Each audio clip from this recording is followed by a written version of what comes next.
5-6 kilometre মতো উঠলাম রাস্তা দিয়ে।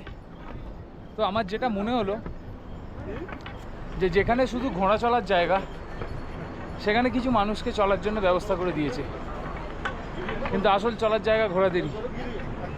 কারণ ভালো করে হাঁটতে পারছি না, একটা পায়ে এগোচ্ছি, 10টা করে ঘোড়া পাস করছে। আর তার থেকেও বড় কথা বেশি ভালো লাগছে দেখে, যখন সুস্থ সবল লোকগুলো ঘোড়ার ওপর চেপে প্রকৃতির আনন্দ নিতে নিতে বাবা কেদারের কাছে পৌঁছচ্ছে।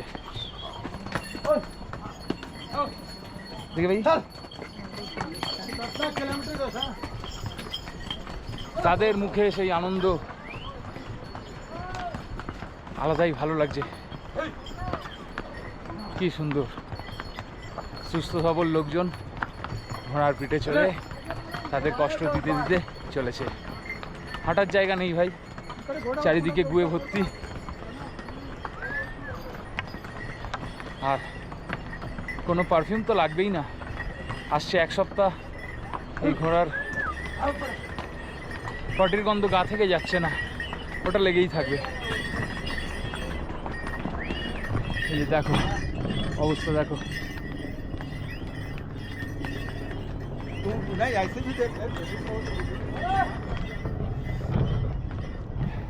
মাঝে মধ্যে খুব ইরিটেট লাগছে। ওঠার জন্য যে কষ্টটা হচ্ছে সেটা কষ্ট বলে মনে হচ্ছে না, কিন্তু ইরিটেটিং লাগছে খুব, যখন এই গুয়ের গন্ধ আর 4-5 থেকে 50টা ঘোড়া, তার ওপর সুস্থ সবল লোকজন পিঠে গাদা গাদা ব্যাগ সরিয়ে উপরে উঠছে। কিন্তু বাবার দর্শন করতে যাচ্ছি সব ভালো লাগা খারাপ লাগা সব কিছু মিশিয়েই যাচ্ছি।